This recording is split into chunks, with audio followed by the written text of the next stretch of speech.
Mike Damergis for the King Scott Engel for Roto Experts at the Park for the Fantasy Sports Network. I'm here with the King Scott Engel. And Scott, we went into the Arizona Diamondbacks locker room today, and boy, this is an impressive young team, and it all starts with their first baseman, Paul Goldschmidt. Yeah, Paul Goldschmidt, the first player in Diamondbacks history to be named to the All-Star team 3 times.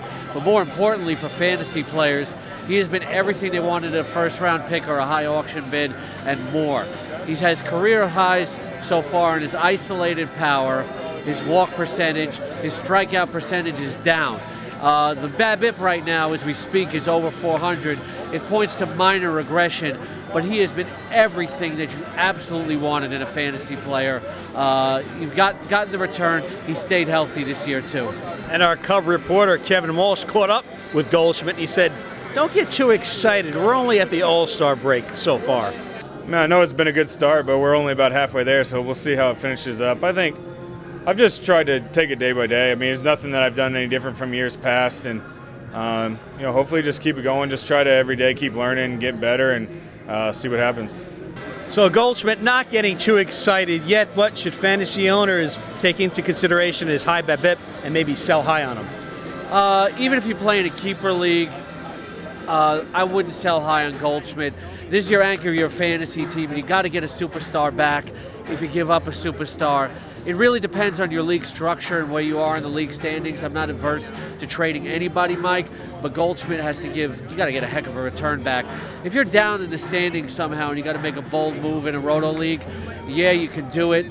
But if you're high in the standings, it's going to be very hard to pry him away. And even in a keeper league, if you're down in the standings, this guy is going to be the anchor of your team for years. You really got to get a great return back. And moving from one All-Star to the other, AJ Pollock really making some fantasy news. Yeah, AJ Pollock has been a terrific value pick. He's heading to the All-Star game for the first time this year, Mike, along with Goldschmidt. But they've been All-Stars before together in the Southern League in the minors. So AJ's pretty excited about that when I spoke to him today. But with AJ Pollock, look, everything crystallized for him last year. They were saying that in the Arizona Republic, where he really just started to get things. Things started to come together for him last year. It was just a matter of injuries ending his season early. And a lot of people were scared off about Pollock because, they were worried about his health. But anybody that was willing to take the value selection on him in the middle to later rounds, they've got more than enough of a return. And bench coach Glenn Sherlock said that Pollock's really coming into his own. AJ's a really good ball player, plays a great center field. He's been getting some big hits for us, with some runners in scoring position. He's just getting better and better. Moving from the offense to the pitching, how about the young lefty Patrick Corbin, who's recovering from Tommy John surgery? A lot of fantasy owners have been stashing him and waiting for his return. Yeah, and they finally saw it on July 4th when he got 5 innings and got a win. The thing with Corbin is, if you look at his 2013 game logs, he's going to go a lot deeper into games. You can get a good 7-8 innings out of him when he starts getting his rhythm. He told me the elbow's feeling really good. You look at this 2013 season, he had an incredible first half where he was 11-1 with a 2.35 ERA and made the All-Star team. Then in the second half, the ERA was well over 5. I don't think he's either the pitcher you saw in the first half or the one you saw in the second half. Somewhere in the middle, if you're waiting for him to come back, he makes a really nice 5th or 6th starter on your fantasy team, and a great stash for National League only players. They've been patiently waiting for this. And the pitching coach, Mike Harkey, said that he's kind of where they expected him to be, but they may pull him when he gets to a certain pitching count, and he might not like that. We're going to be cautious with him, obviously, just like, the Mets were cautious with Harvey. I mean, we're going to take the same approach, His best interest is always going to be at heart, especially when we're playing games, and we're probably going to take him out sooner than you probably would normally. And staying with the pitching, Robby Ray, the 23-year-old lefty from Tennessee, also a former teammate of Max Scherzer, and his fantasy value has really been rising. Yeah, ever since he came up on June 5th, he's been a nice find for all fantasy players, especially National League only players. He's got a 255 BABIP, which definitely points to some regression. Take what you can get out of Ray while you can get it. But, talking to him and about how Scherzer told him to calm the game down, this guy's got a good mental makeup that sometimes the numbers don't always point to everything. So it wouldn't be surprising if some of the success continues.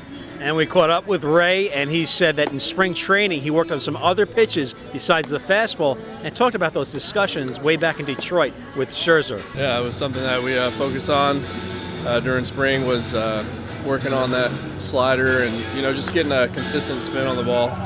And whatever the pitch was, either a curveball, slider, whatever it came out to be, just having something that was consistent. We just sat down and casually talked, during the games about the middle side of baseball and how to approach it. It was a huge thing for me, being a rookie and being able to talk to such a good pitcher like Max Scherzer. It was exciting to learn from him and be able to pick his brain a little bit. And Scott, how could I forget David Peralta, the 27-year-old Venezuelan who moved from being a pitcher now to the offense? Yeah, very unique background. Started out as a pitcher, got cut by St. Louis, and then ended up in the independent leagues, but has made his way back as an outfielder. And you wonder if that gives him an advantage because he knows what pitchers are thinking, because he hits very well with runners in scoring position.